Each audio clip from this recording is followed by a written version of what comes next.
여러분 안녕하십니까? 팡터바 19번째 시간입니다. 지난주로 팔복이 끝났고요.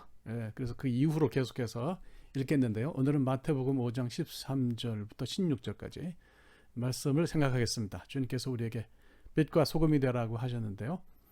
소금에 대해서 먼저 생각하겠습니다. 마태복음 5장 13절은 사실 지난 그 목요 기도회에서 우리 교인들에게 설교를 했던 내용이에요. 그런데 이제 다르게 할 수는 없고 또 독자가 다르니까 빠뜨릴 수도 없고, 그래서 조금 더 한 번 더 생각을 해보도록 그렇게 하겠습니다.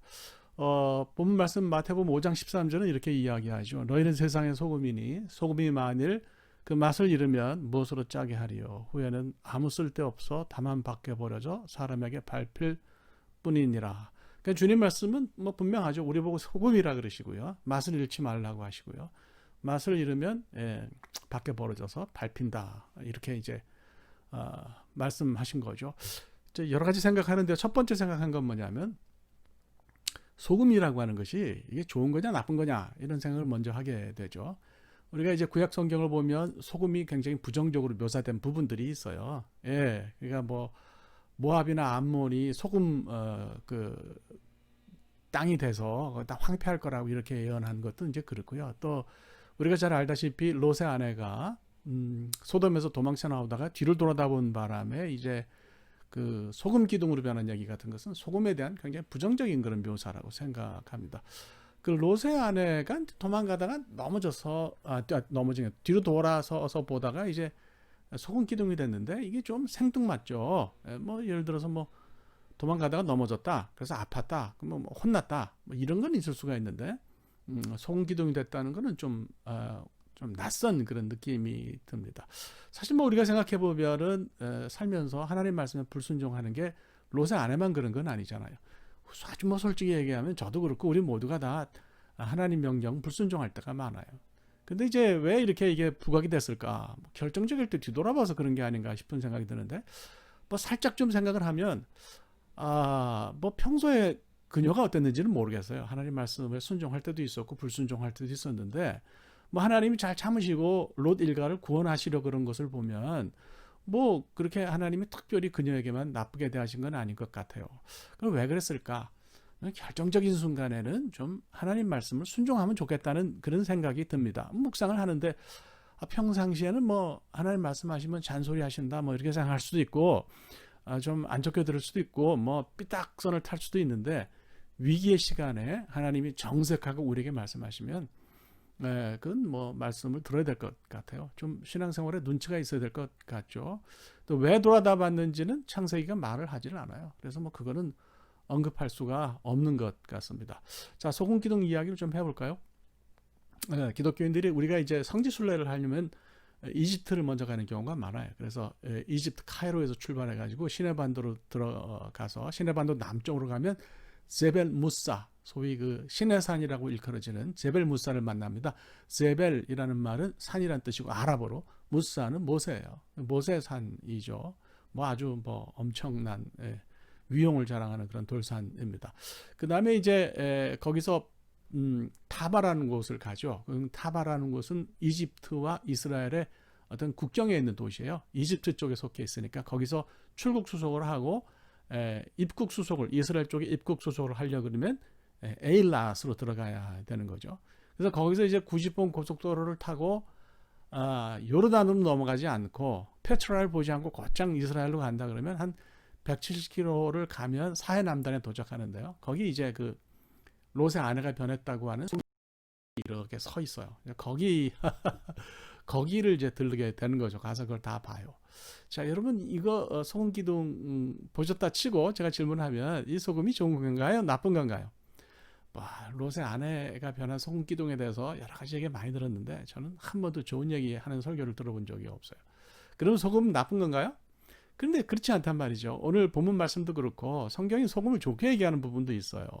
오늘 마태복음 5장 13절 본문에서는 주님께서 우리에게 세상의 소금이라고 그렇게 말씀하셨잖아요. 또 이 땅에서 살면서 소금의 역할을 하라고 그러셨잖아요. 소금이 긍정적이에요.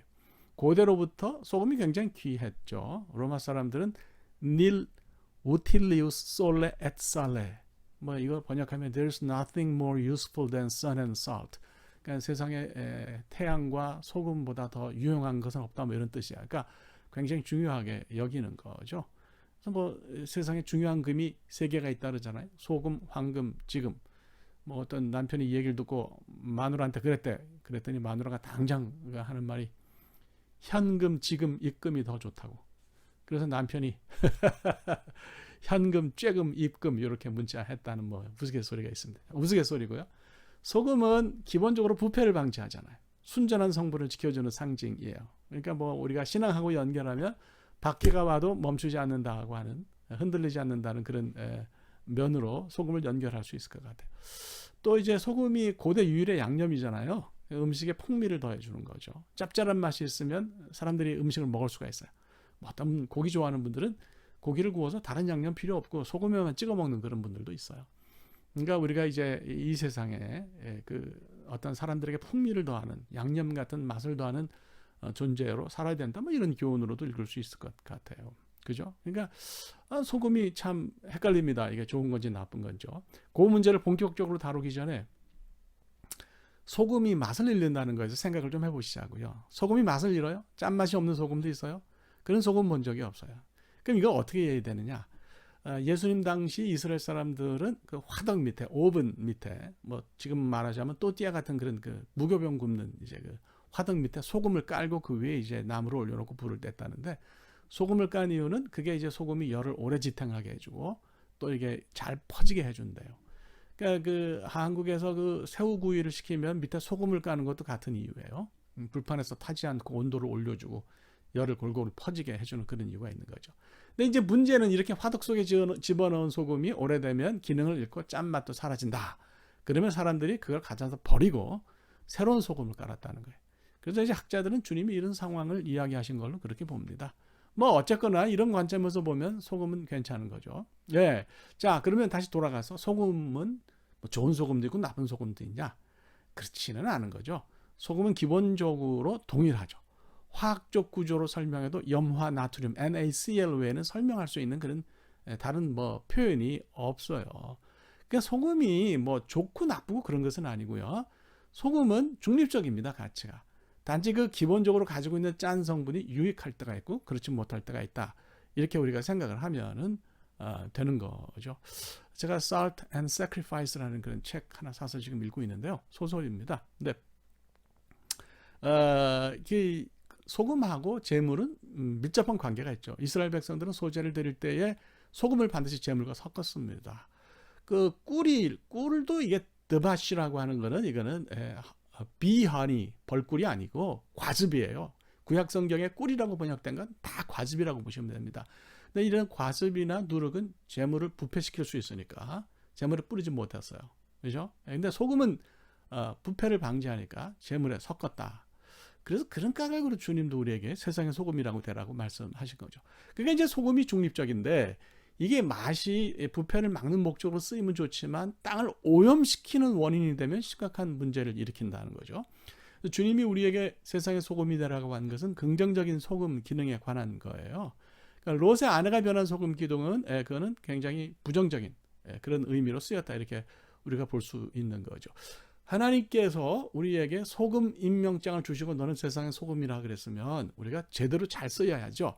나라는 존재가 적절한 방법으로 잘 뿌려져서 나 때문에 주변이 정화되면 좋은 거예요.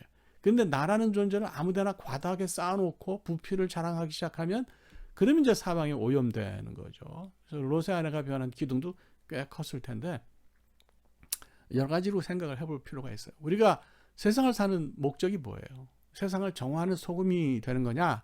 아니면 길 옆에 서 있으면서 근처를 오염시키는 그런 소금 기둥이 되는 거냐? 잘 생각해야 된다는 거예요. 괴테가 그런 말을 했어요. 살아보니까 인생은 속도나 부피가 아니라 방향인 것 같다. 소금이라고 하는 것은 사용되는 과정 속에서 가치가 발생합니다. 예. 그러니까 원래 뭐 가치보다도 사용되면서 가치가 발생하는 거죠. 중요한 것은 소금의 짠맛이 유용하게 쓰이느냐, 해를 끼치느냐 하는 거예요. 그래서 뭐 우리가 지금 코로나 때문에 다 힘든데요.